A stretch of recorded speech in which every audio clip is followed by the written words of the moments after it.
Howdy. How are you? Not too bad. Yeah, you too. Not a worry. Thank you. I gather you were surprised we'd accept the interview. I didn't say that. I gather you used the C word in reference to how we were supposed to regard you. I don't think I did that. Oh, Come here. fair enough. Maybe it was a misunderstanding. Have you just come out of Parliament? Yeah. And what happened? Well, surprise, surprise, the debate was adjourned. And this is the debate on the privileges for the 21 days. Yep, so the debate's adjourned. It'll come Yeah. back in a few weeks, Yeah. and in the meantime, Yeah. we have a budget to pass. Yeah. You just want me here? Yeah, that'd be fantastic. Cool. Nice to see you. You too, John. Thank you. Thank you. What was that? What was that about? What was that little arrival about? Well, I was just surprised to hear from my staff that you'd said that word. I mean, I know you've been surpassed more recently, but I just found it interesting. It was, yeah. So are you playing to Andy here? Was that for social media? No. I'm not playing to anyone. I wanted to ask you. Yeah. I think what I tend to do now when I'm asking for interviews, because people aren't always pleased to hear from me, is be reasonably self-deprecating. I think that would be a fair description of how I approach this moment. So that is what you said. I can't remember. Oh, okay, right. But it's plausible. I wouldn't even say it was plausible. I think what I do is I tend to go in and give people the right to say. Yeah. Which I would think was a position. Was that the position I was coming from? Well, people already have the right, though. I mean, you needn't give them the right. They already have it. Yeah. And you've said yes. I really appreciate it. Oh, of course, John. We're very available, despite what people may have said or written before. We show up. You don't do morning report, though, do you? Why is that? Why is that? Mainly because of their off-air behaviour, right. And their highly selective choice of stories. Sorry, mate. Yeah. That's okay. Hang on. There's my phone. Look, I think the thing with those guys, so there were basically three issues. One was that when we did what we regard as really important, serious stuff, like unleashing an alternative budget, they just weren't interested. Yeah. Second of all, a lot of the young staff were very rude. Yeah. And thirdly, they'd get me on for one thing, because they'd actually basically lie about what they wanted us on for. Yeah. And then start asking me about something else. And I said, look, if you'd just said, you know. So then I thought, well, gee, I actually don't need this in my life. Yeah. And over that time that I've refused to go on, we've gone gangbusters. They've gone like that, and I've maintained a really good relationship with everyone else at Radio New Zealand, who I generally like. So it's up to them to change. It's a good gallery team at Radio New Zealand, right? I actually am on the record saying that Jane ran the best team in the gallery, and I think Joe's carried it on. Yeah. I just want to come back to that arrival. Because I think it was just an odd way to arrive. It was a kind of bristling, slightly alpha way to arrive. Really? Right. Yeah, I suppose saying hello, how are you, and all of that. Yeah. And I feel like, and also Simon, I think in good faith, I thought that was actually quite a sweet and endearing conversation with you and I. You know what I mean? Yeah. Now I'm surprised that this is being kind of weaponized. Is that what? No, not at all, John. Just I was just having a bit of banter. Now, if you'd like to start your interview, we're here. Okay. Yeah. Okay. That's clearly thrown you, hasn't it? No, it's not thrown me. Not at all. I've been doing this for a long time. Okay. I mean, I've been interviewing politicians. I was in the gallery 30 years ago. Far out. But that's that first Bolger. I was in Tech with you in the election night in 1993. Taking the pollsters that night. Might more. Incredible.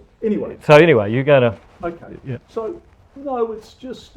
I think for me, it's emblematic of the relationship you've got with the media now. And we'll talk about that later. But anyway, look, I want to start, and I would have started. You guys make great content for us, I think. Yeah. I want to start, and I would have started with you being elected as acting 2014. Right. One of you in 2017. 6 years on your own path. 6 years. You're about to become Deputy Prime Minister. Yeah. What does that tell us about you? Well, it's not about me, it's what it tells us about our country. You know, one thing I learned during Dancing with the Stars is that you can be a bit quirky and a bit different, but people look for your character. And if you be yourself and back yourself, you might be surprised how many people come in behind you. So, yep, I would say I'm a bit quirky.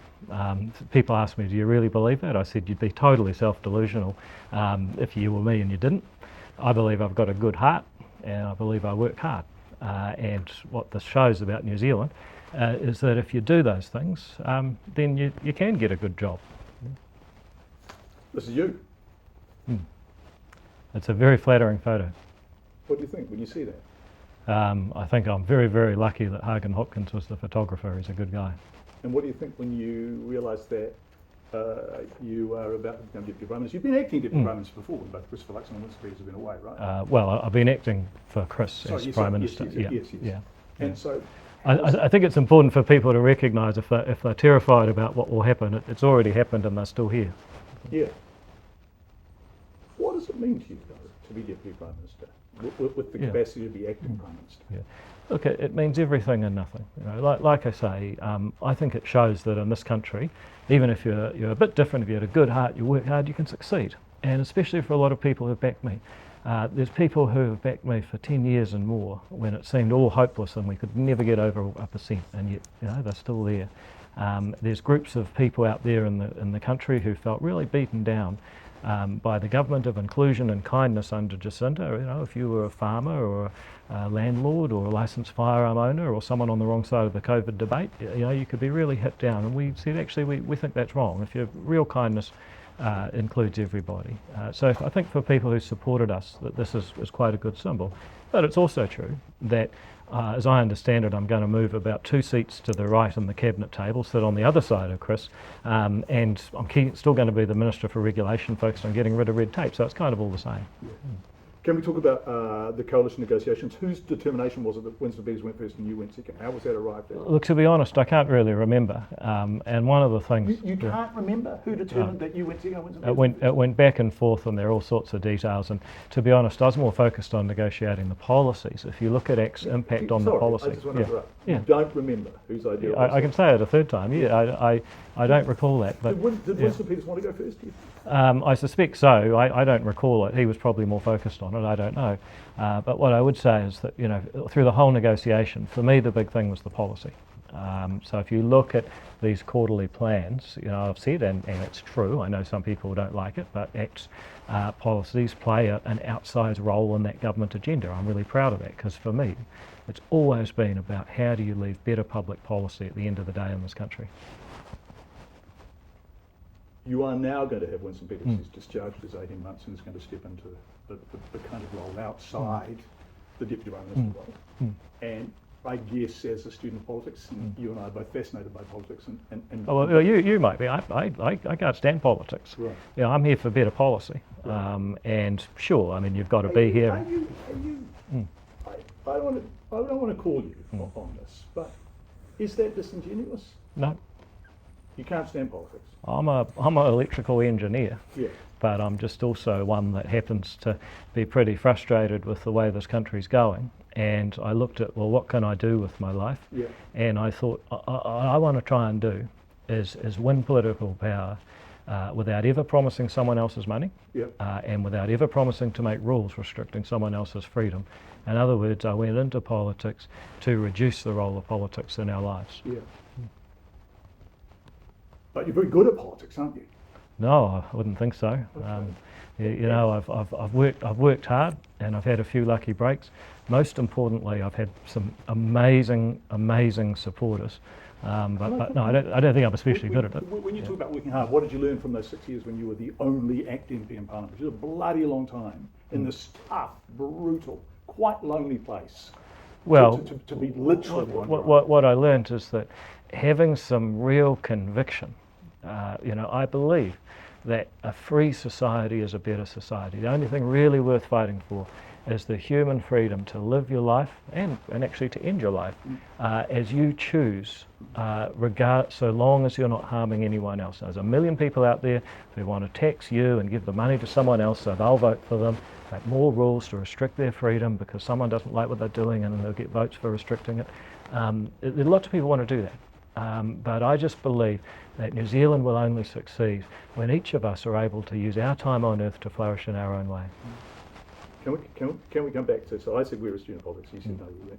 I'm going to... Yeah, sorry, I didn't mean to go off on a tangent. But what we know about Winston Peters is that he hasn't had a great run of being re-elected after being in coalitional competence and supply arrangements, right? So 1999 after being with Bolger, then Shipley out, 2005-8 after being with Clark out, 2020 after being with Ardern out, right?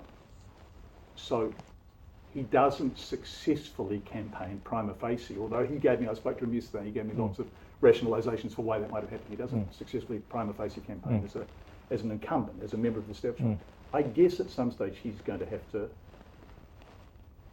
start looking for areas of disagreement. Are you ready for that? Oh, well, of course I am. I mean, in politics you disagree with people about what the policies should be.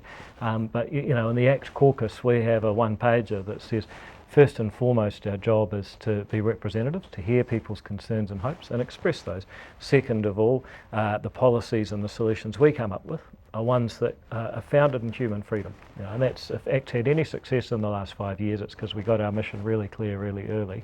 And so, Winston Peters is a person who may disagree with us on some policies, but he's not exactly the only one, so there's nothing new here. What's your relationship with him like? Oh, pretty good. I accept he has an extraordinary charm. He's got better hair than I'll ever have.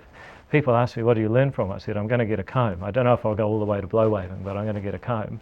And I think also, he is very good at politics, and I think he does love politics, and good on him. Are you not very good at politics? Well, you know what, I think I've done okay, but only because of the amazing support I've had. And they were supporters and I've had, amazing people. Well, no, because I had these supporters. That's why I wasn't no mates. Let's talk about Andy over here. So Andy, hi Andy, nice to see you. So Andy is rolling on this. This is presumably for David versus the media? Something like that. For your social media page? Absolutely. Yeah. So that seems to me to be being very good at politics, right? So what Andy's doing is he's going to put it up. Well, it's not politics though. I mean, no, it is because it's about speaking directly to your constituency, isn't it? And what are your big well, we go to duty to be open to people, and what we found is that for years people in the media abused the power to edit. I would build relationships with people, I'd talk to people, I'd go for the best quotes I could describing what we stood for our voters, and then I found at 6 o'clock the media had abused the power to edit. So we said, if they abuse, that's a kind of pejorative description. It is. Inevitable process. It is. I mean, I did 6 o'clock news for many years. Tough business because the stories are 2.5 minutes long. You might do an interview with David Seymour, who's, I don't know, the interview might be 7 minutes long. You might do an interview with Chris Hipkins, who's totally disagreeing with you. The interview might be 7 minutes long. You might do an interview with Chloe Swarbrick. So suddenly you have 20 or 30 minutes raw material you have to condense into a 2-minute story. Look, I don't deny that you've got a format where you've got to crunch down. The question is, if you're good at that, you accurately convey what the person's trying to say. Now, it might interest you to know, I've just done 35 street corner meetings. I stand on the corner in the Epsom electorate. And if you've read that article, every single, Daniel McLaughlin, the journalist, will confirm, every single one on the day he came, and I can tell you it's basically every day that we did them, people ask, what's the problem with the media? And so I take your point. You do, as an editor, have to condense down a long interview into a soundbite. I get that. One of my skills is giving a soundbite because I have to. But what we're doing here with David versus the media, remember, we're getting 50. I mean, you're one of our stars on the ACT YouTube channel. It's not a good thing. But in any event, it's not a good thing. Isn't it? No, we're getting people who just want to see it raw and see. And I'm just saying, look, the power to edit has been abused too many times, and we've taken that power away. So what will a good viewing get? What will it get? Oh, 250,000. 250,000. So this is about the politics, isn't it? You tell me you're not good at politics, but actually you're very good at it.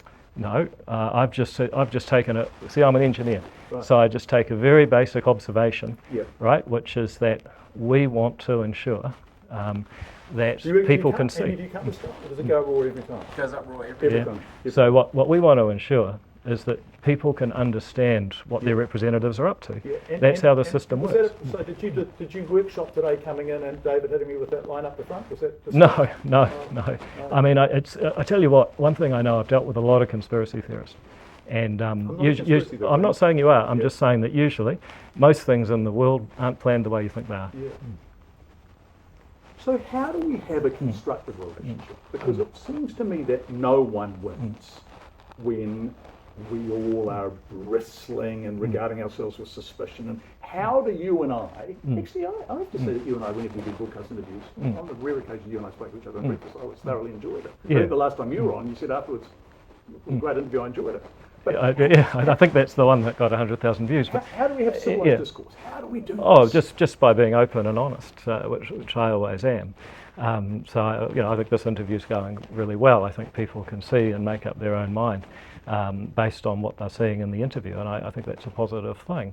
I love that interview that Daniel McLaughlin's done, because he's basically just presented warts and all. There's aspects of the article. What are the warts? What are the warts? What are the warts? I'm Oh. going to hold it up. So David Seymour was talking about this. Well, this, thankfully, like I said, if there's any actual warts, they're in the dark side of the lighting. But no, I think he's pointed out that I'm someone who is an engineer, so as I keep saying, and that means that I bring a certain view of the world, that it's a system, and that's why I think having someone film this and get more information is important to the system.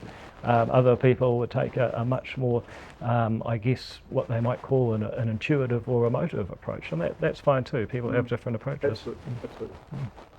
Tell me what we're with Christopher Luxon.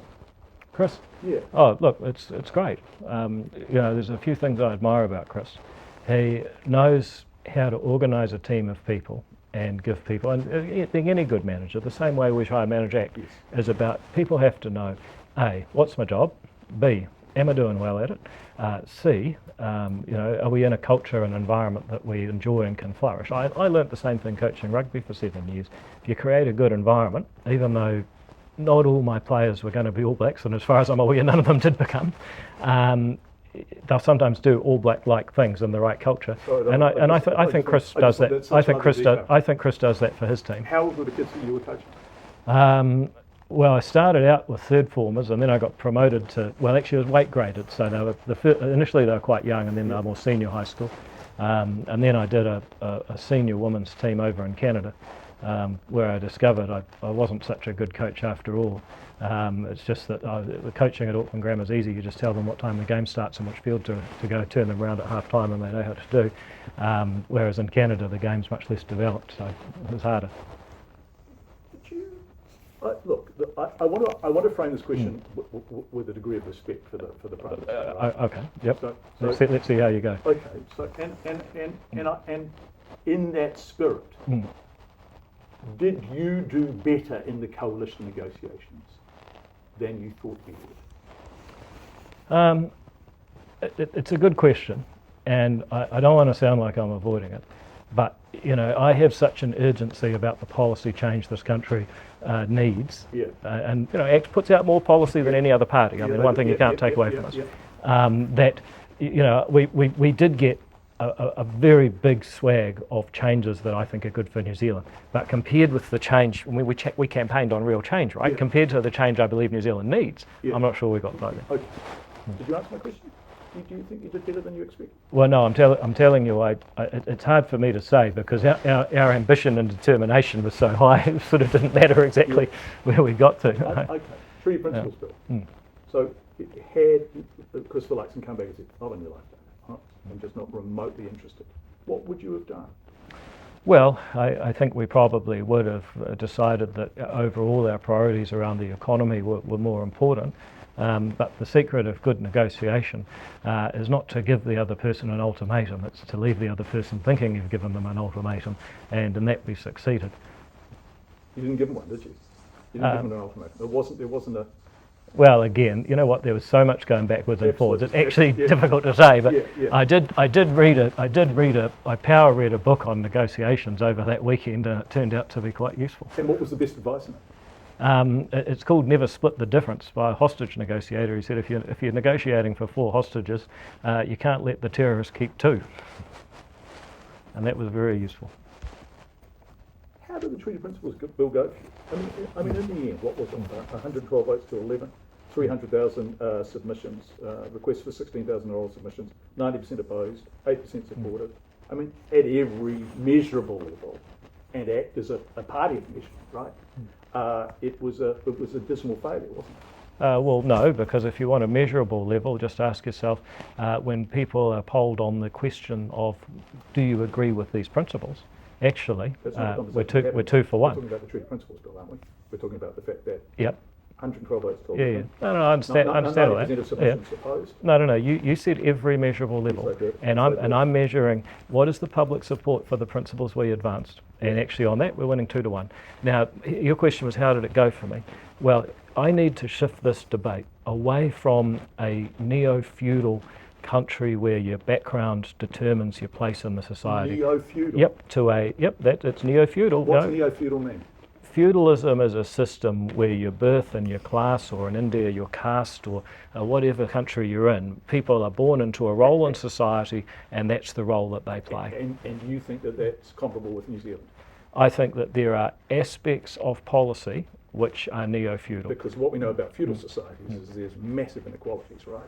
And what you and I both know about Māori is that Māori are disproportionately likely to do bad in every conceivable measure. 7 years shorter life expectancy, more than 50% of the prison population, disproportionately likely. Oh, John, we've had this debate. Do you want to have it again? So here's the question. Neo-feudalism, I would say in a neo-feudal. So why do you think Māori live 7 years less? On average, really? Absolutely. So let me ask you. Let me ask you this question. Why do Asians live longer than European New Zealanders? Is that because of colonisation too? No. Well, there must be a reason for that. What is it? Wait a sec. You asked me. No. So I asked you a fair question. Why do you? No. Your contention is that Māori live shorter lives because of colonisation, but you can't explain why Asians live longer lives. Well, Asian New Zealanders haven't been colonised. Okay, but they still live longer lives. But they haven't been colonised. I mean, Well, neither of European New Zealanders. I've just talked about oranges, and you've just introduced an apple to the argument. No, I haven't. I haven't at all. Okay, so I haven't. You asked me the question. The apple. The oranges. Why do Māori live 7 years shorter Why do you suppose? than non-Māori? Why? I believe that there are a number of factors. One really obvious one is smoking. Now we know one of the things that's really not contested is that smoking shortens your life. Another thing that we know from surveys going back to year dot in New Zealand is that Māori have higher rates of smoking. So you would expect that to affect your life expectancy. Now another, frankly, is human on human violence. That can shorten your life, sadly. And we know from the statistics that Māori are more likely to be victims of crime. So isn't that generational? That sense of damage isn't. Yeah, but here's the problem with your argument. Apart from the fact that you can't answer the Asian question, colonisation. Hold on. You raised the Asian question. The Asian question is manifestly ridiculous. Why? I asked you a question about why Māori have a 7 year shorter life expectancy than non-Māori. Yeah. And you've said to me, what about Asians? I don't actually. What point are you making? Because I'm challenging your answer that colonisation is the explanation of everything. I don't believe it is. Asian New Zealanders haven't been colonised. Neither have European New Zealanders, but they don't live as long as Asians. So my point to you is, John, if you believe everything's about colonisation, then what's your answer? Decolonise? You want to send people home? My answer is let's break down to the actual facts. Did I say I want to send people home? Decolonisation isn't about sending people home. Who says decolonisation is about sending people home? You're using a lot of reductio ad absurdum arguments. No. No, you are. No. Who suggested? Has anyone? Name me the person who said decolonisation is about sending people home. Name one person. You're allowed to use rhetoric. I'm sure that there are people who said that. No, hold on a second. That was completely disingenuous and wrong. It was wrong in fact, and it was wrong in a.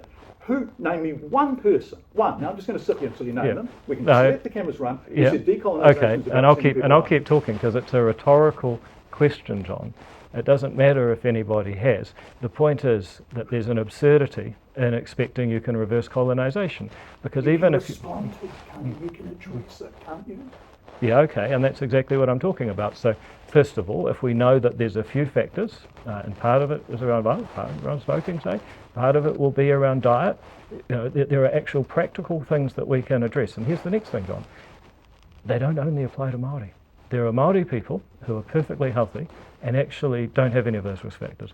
There are non-Māori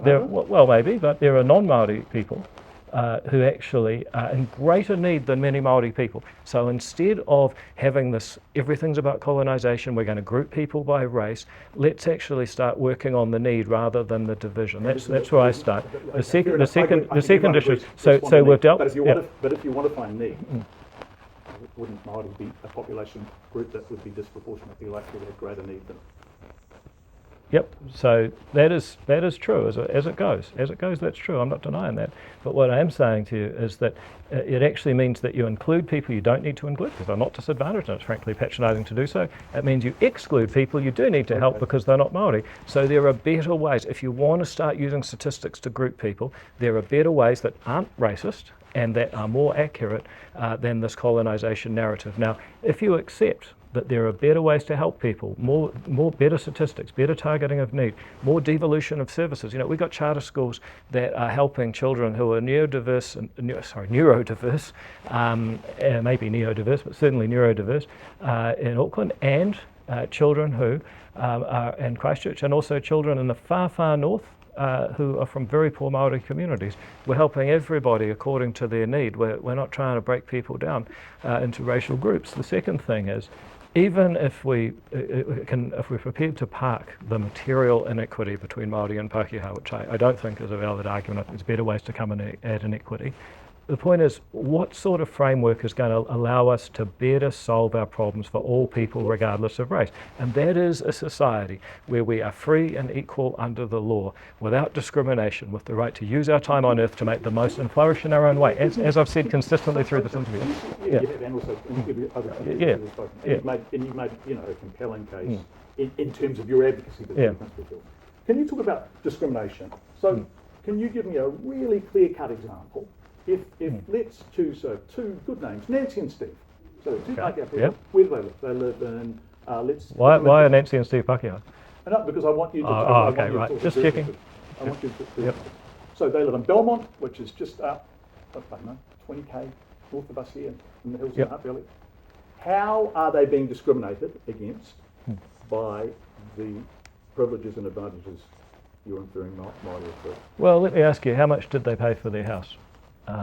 And how much of that cost is because we have a system of property rights and resource management in this country that gives some people, but not others, based on their background, the right to object. Now, you go to Palmerston North right now. Hold on a second. So Nancy and Steve, you're telling, so that's the example of discrimination you're citing, that Nancy and Steve are facing. Did I say Nancy and Steve? Was that the names I chose? Yeah. That's the example of discrimination. Well, I just say that one of the biggest challenges we have in this country is that we're a beautiful land that has not enough habitat for humans.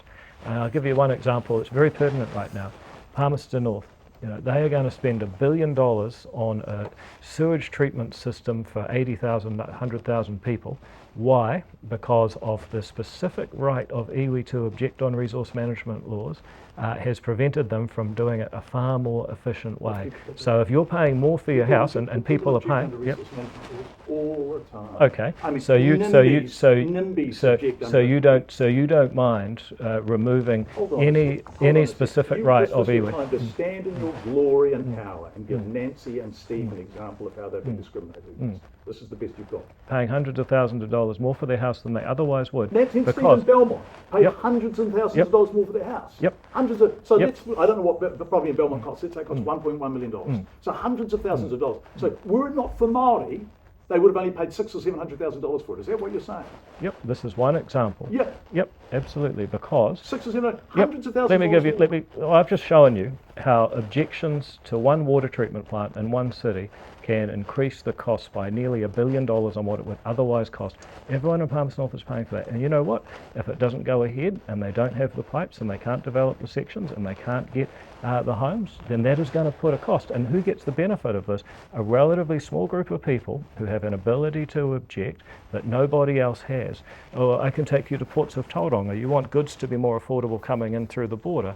They would like to expand, but they have spent 5 years waiting for a cultural impact assessment being held over the barrel by so-called mana whenua who have a greater right to object than anyone else. So, you can be as indignant as you like, but you have been, and I'll give you, I'll give you two examples of how people are paying.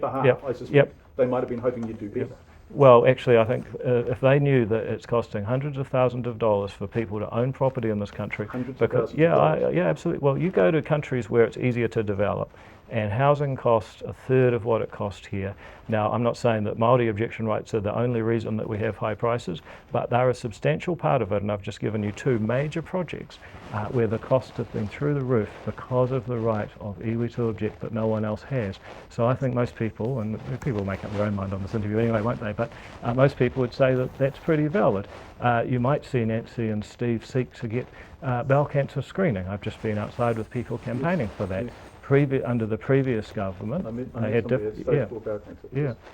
the previous. Good. Oh, well, I hope you were kind to them. Yeah, so the previous government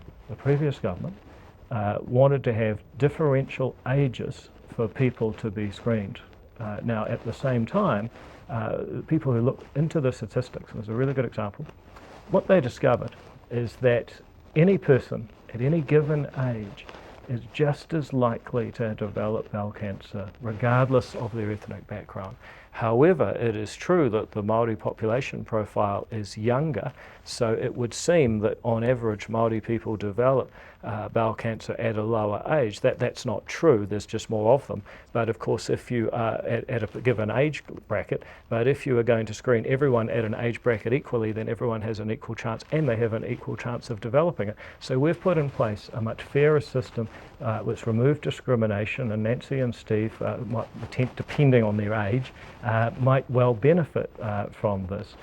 Meanwhile, you go along to your school and you ask, well, what sort of culture and language is being promoted at the school? There's only one language and culture that is forced to be able to be taught at that school above all others, and English. that is actually. Sorry. No, that is Maori. So you just said there's only one language that is forced to be taught at that school above all others. Well, the first language that's taught at the vast majority of schools in this country, except for Kura, is okay. English. No, I see what you're saying, but the point is correct. Isn't it? What you said was incorrect. Manifestly incorrect. Well, no, it wasn't manifestly incorrect. Manifestly it incorrect. was You said there's only one language. Yeah. You're just free-forming here. No, actually. You said there's only one language and it's taught above all others. It's English. No, what I should have said is one language beyond your mother tongue or what you normally speak, and that is Maori. There is only one culture that is elevated above all others, and I believe that is a form of discrimination. See, this is your thing. Now you agree, you're just trying to justify it. I'm just interested that you think and you believe that it's justified. Do I say that? I'm asking you. No, you're trying to present a justification. I reject that. I'm asking you if you think that is inappropriate, after English. Yeah. Well, after the language that most people already speak, is my point. And you know that. I mean, you could be as gotcha as you like. But, I don't know. I want to try and think of another question. Okay, let's talk about the regulatory standards. Fabulous. Yeah. So, and if we go to the summary of submissions, which was the Ministry for Regulation, you've probably got a very busy afternoon, haven't you? So once again, approximately 23,000 submissions. The specialist consultancy to quantitatively assess support and opposition to the bill. The analyst showed that 20,000 submissions, around 88% opposed the bill, 76 submissions, 0.33% supported or partially supported. It goes back, I guess, to similar numbers around the Treaty Principles Bill. Well, what it shows you is you've got people who've got very good at organising mass email spam campaigns. Can't you do that? Beg your pardon? Can't you do that? Why would we do that? What would it prove? So what you're saying is this is a mass email spam campaign? Yeah, I mean, Regulatory Standards Bill. No. Similar. 90% opposed to Treaty Principles Bill, 88% opposed to Regulatory Standards Bill. And in both cases, you had mass email spam campaigns. So what? I mean, we could probably do one too, but I'm here to make policy better for New Zealand. A little tired of the journalists who know full well that they're mass email spam campaigns and try to present them as a barometer of public opinion when you would never, I would hope, publish a public opinion poll that was founded this way. But in a way, that's X's job, isn't it? I mean, you're not a centrist party. You're not a mainstream party. What are you polling at the moment in the One News variant poll? You're sitting at 9%. Yeah. And in fact, that's completely consistent with the fact that actually those 90% of people opposed the treaty principles bill, 10% select committee submissions, 88% opposed. So you're trying to argue that these are representative. You're trying to argue these are representative samples now. I mean, you know they're not. No. I'm just saying Yeah. that you are. Oh, John, ask another question. Come on, mate. Serious question. Well, what's the serious question about the regulatory standards bill? What was the question? The question is, have you got it right, given the overwhelming opposition to it? Well, I've got it right, and there's not overwhelming opposition. Isn't there? No, there's just a bunch of people that wrote some emails, and a tiny percentage of New Zealanders at that. If you want any kind of scientific poll about are people sick of red tape and would they like to see a solution like this, I'm not aware that there is one. I suspect you get a different result. If you want to ask me, I think what people would like to see is interviews where the focus is on the content and the policies and how it will change people's lives, not the outcomes of a mass email spam campaign. I think that's what people would like to see. Well, I don't think that the New Zealand Law Society, I think that's a reasonable... Yeah, okay, so what are they saying, John? Let's talk about the issues. Yeah. So the New Zealand Law Society made their submission to the Ministry for Regulations discussion. They said, in the Law Society's view, it is striking that a policy protest purporting to promote good lawmaking and high-quality regulation should fail to meet the proposal's own standards. Okay. I have no idea what they mean by that. So they mean inadequate consultation? Right. So we had, you can't say we had 23,000 people write in and the consultations inadequate. I thought they were spam emails. No, there are also a number of quite serious ones. There's some substantial people So were they serious ones, spam email or not? Well, the difference is if it's somebody saying, I oppose this bill because someone told me to, that's spam. If it's someone who writes a lengthy and detailed submission on whether they think this is a good policy or whether there's a different way to solve the problem, there was that too. Okay, so inadequate consultation. Problem definition. In other words, the Law Society is saying you didn't really define what the problem was. Well, the problem is very clear. New Zealanders over the last 40 years have ended up spending more and more of their time on compliance activity. You know, it's your teacher who says, I just wanted to educate kids and all I do is fill out forms for the Ministry of Education. It's your builder who takes longer to get consent than actually build the thing. It's your person in finance who can't actually give financial advice to someone that needs it because they've been prohibited by the CCCFA. Right through our society, and Tim Hazeldine, I was a great economist on this, will say, look, New Zealand's productivity paradox is in part explained by the fact that our regulatory state is out of control. That our regulatory state means that we spend more time on so-called transactional activity and we end up with inadequate time to spend on transformational activity, producing things that are useful for ourselves and our community. Now, if you want to look further into why that is, I believe, as I've 11 years as a politician, it's because it's very easy as a politician to make another law.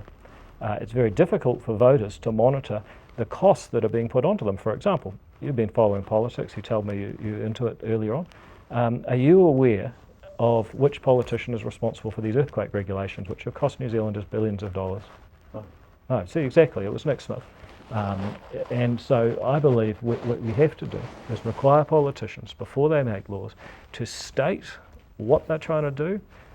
This is what I'm trying to do, is increase transparency for politicians, to weigh up the costs and benefits. I think the costs of bad regulation are enormous, the benefits of transparency can be great, and to set the principles on which they're making the laws. That's how we're doing it. Okay, so the Law Society goes on, and I can see that but they're clearly wrong. People are coming to collect. Yeah.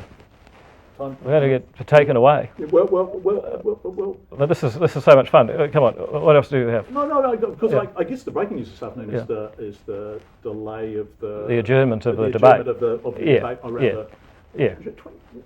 I mean, I know that that the haka was directed at you. It was 21 days. Well, who it was directed at is irrelevant.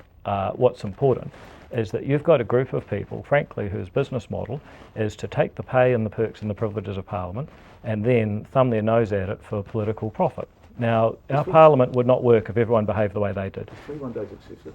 No, I think it's probably not enough. Because Matthew Hooton pointed out, I didn't know this, that Ron Walden got 3 days for criticising the Speaker. I mean, this is... And not that he didn't appear before them, he refused to appear before the Privileges Committee. Well, there's no obligation to appear before them. There is an obligation not to leak the proceedings of the committee, which was also done by these guys. Everyone else that's been in a situation like this has said sorry super quick. Like people compare with Juliet. Ron Walden didn't say sorry. Well, he got 3 days, but his crimes were not as egregious. He criticised the Speaker. So what? Preventing a vote, trying to get in people's face, preventing...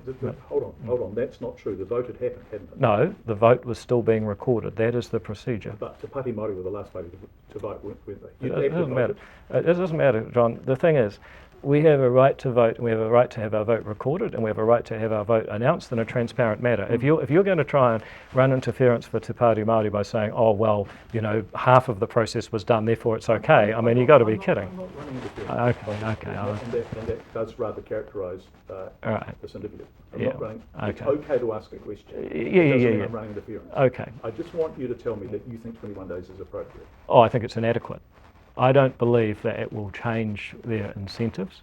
I don't believe that it will stop their business model of taking the pay and the perks and the privilege and nonetheless interrupting everybody and actually profiting off disrupting a parliamentary procedure. I want to end where I was hoping to start. How's that? With this guy. Right. And I want to end with a kind of acknowledgement of your tenacity.